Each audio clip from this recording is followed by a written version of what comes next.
I'm Kim Glass, and you heard about my resume, but I think to understand your story of why you're here taking time out of your lives and understand my story can never be summed up by any piece of paper. I grew up in Western New York around the Love Canal, and my family, I've lost many family members to very strange cancers in the area. And my view on the world and its environment is something I grew up with, and I've experienced great loss. So I'm coming to you today, and as the Executive Director of the Blue-Green Alliance, to know that we're all impacted by either how we're raised or the communities that we grow up in, our perspective of the world, and the fact that you've come here to Washington to spend time out, maybe away from your families, away from your work, away from your lives, to have your message be heard in Washington is very powerful. And I'm very honored to be asked to speak today. I'm happy to give you a brief overview of the Blue-Green Alliance and what we're working on, but I wanted you to know that that part of my story of where I grew up in a high union density area that's been seeing such significant job loss, where they're not even counting unemployment any longer because people have fallen off the unemployment rolls. Buffalo, New York, which was known for Bethlehem Steel, is now a graveyard of those industries. And so I can definitely understand when labor speaks about job loss, what that could mean, and what certain environmental policies, there's that crossroad of jobs versus the environment. The Blue-Green Alliance was formed because we want to bridge that crossroads. We believe you don't have to choose between a good environment and having a good job. Here's the unions of the Blue-Green Alliance. We have 10 labor unions and 5 environmental groups. They are some of the largest unions in the United States. The BGA unions that have come to the table on working on some of our biggest environmental issues are ones with direct stakes with people working in all sorts of industries, from the fossil fuel industry to teachers. I mean, it's a very broad, communication workers and working in the utility sector as well. So this is a blast from the past, but this is sort of the history and the founding of the Blue-Green Alliance. Our 2 co-chairs are the president of the Steelworkers, Leo Gerard, and there you see him in a picture with the former executive director of the Sierra Club, Carl Pope. Now the executive director and our co-chair is Michael Broom. But this started in 2005 when the Steelworkers and the Sierra Club just had a good relationship with one another. They wanted to have that open line of communication. And so they ended up taking their senior leadership team and having an all-day summit to talk about some of the major environmental challenges. In June of 2006, USW and the Sierra Club launched the Blue-Green Alliance, and actually this photo is a commemoration of that signing. And so currently, as time has gone on, we have grown our membership. More and more unions and environmental organizations have been called to working together. BGA, what's our job? What are some of our 3-pronged strategy and our priority issues? We want to grow clean jobs. I think, Joe, you mentioned RPS. That's something that we've been working on heavily in the states, defending RPS, RES. Clean infrastructure, not only building our, ensuring wastewater infrastructure is repaired, but those methane gas pipeline repairs. Ensuring that there is huge infrastructure investment in a country that has a D+ rating on infrastructure. Those are a lot of union jobs. And fair trade. We're actually speaking right now, but the U.S. Senate is figuring out its pathway forward on the fast-track trade agreement. And you probably have gotten emails or heard about it in your home state. This is a critical vote for both the labor and environmental communities. People have been talking to every member of Congress about that. And we are very hopeful, remain hopeful that Congress does not find a pathway forward for that very damaging bill. Clean jobs. Clean jobs spans, our BGA's network spans not only our union and environmental partners, but we actually have BGA staff on the ground in your states, in many of your states. So I wanted to sort of quickly tick down some of that list. California, Washington State, Illinois, Indiana, Michigan, Ohio, Minnesota, Pennsylvania. And this has created a network. We bring together Blue-Green Alliance tables in those states to sometimes solve the biggest both labor and environmental challenges in the state. Right now, we're working on the Clean Power Plan. Many folks in our environmental partners would like to see a more ambitious Clean Power Plan because of the urgency of now. Some of our labor unions are very concerned about the job losses that could be associated with the shutting down of coal-fired power plants and those supply chain jobs. There's a lot of union jobs at coal-fired power plants, and there's a huge need to ensure that those workers in those communities are protected. Joe referenced trade adjustment assistance. Trade adjustment assistance actually is part of this trade debate right now, figuring out a pathway forward for trade, and we all know that people need extra unemployment when they lose their jobs, but many people have invested in their pensions over the years and want to see the return on that investment, that they are 55, 60, 65, nearing retirement, and when those jobs go away, there's no other jobs in their community to go to. And so while there might be scaling up, and it's great stories on renewables, wind and solar across this country, there's great stories in California using unionized labor, IBEW and others, to install solar panels. It's not a narrative that many BGA unions have seen across the spectrum across the United States.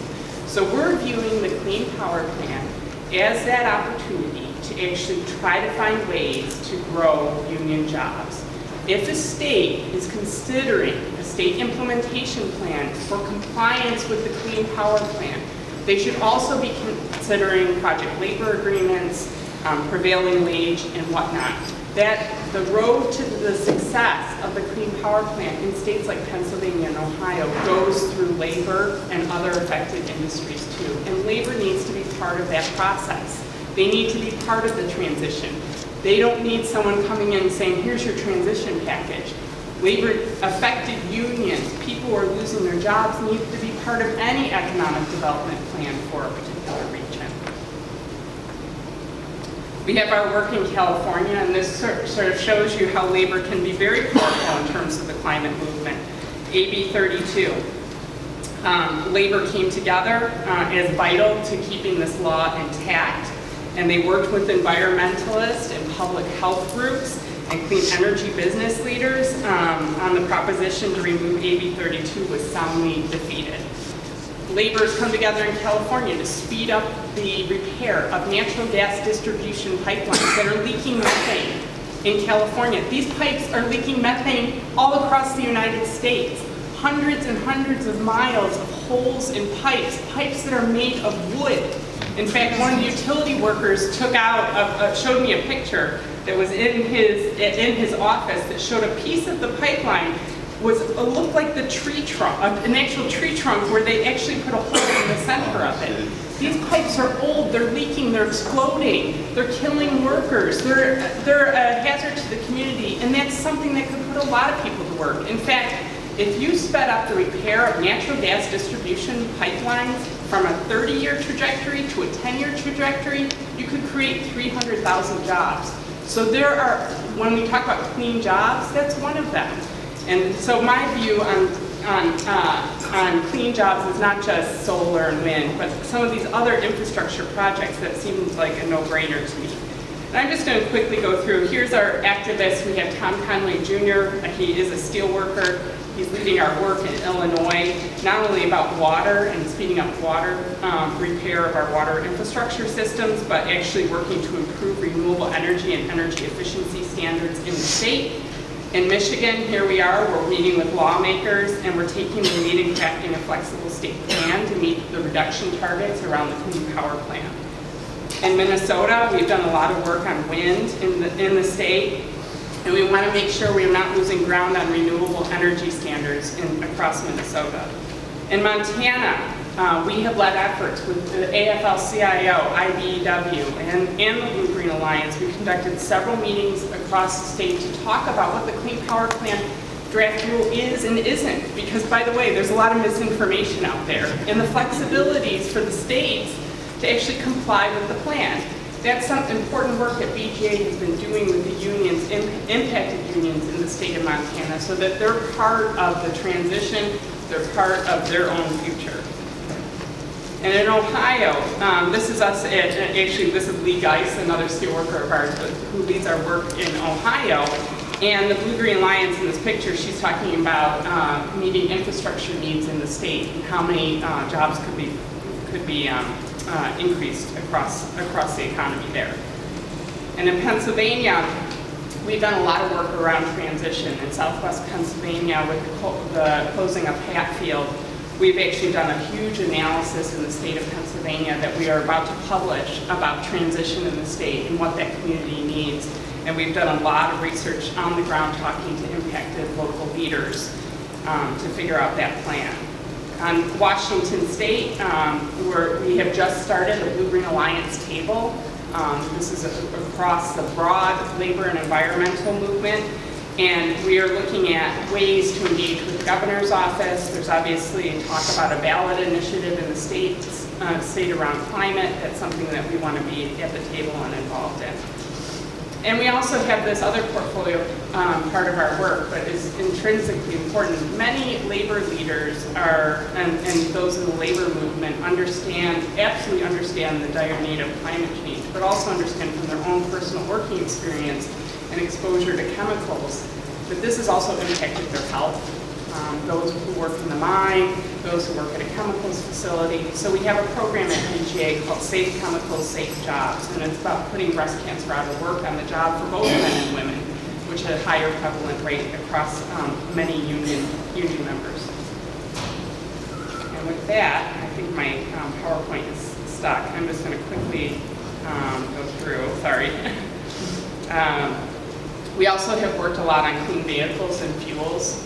UAW is a valued member of the BGA. This obviously, you're now seeing more electric cars out there. A lot of them have that union bug sticker that's important as a consumer when you're going out to shop. To help the unions tell that story about growth in their industry by buying an electric vehicle or hybrid car made in the USA. And fair trade. As you can see, this is a broad coalition sign, but clean, green, and fair. BGA has been leading the efforts, along with the AFL-CIO and a ton of members of Congress, of fighting fast track. We're all in this together.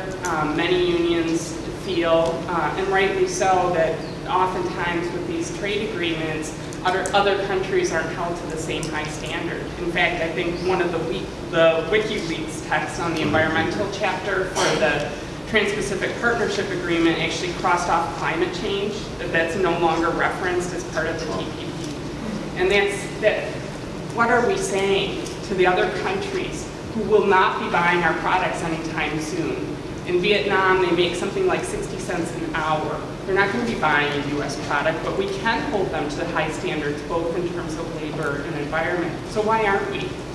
And so that's a huge question for both labor and environmentalists who've been leading this fight against multinational corporations and ensuring that our jobs stay here and ensure that there's a level playing field.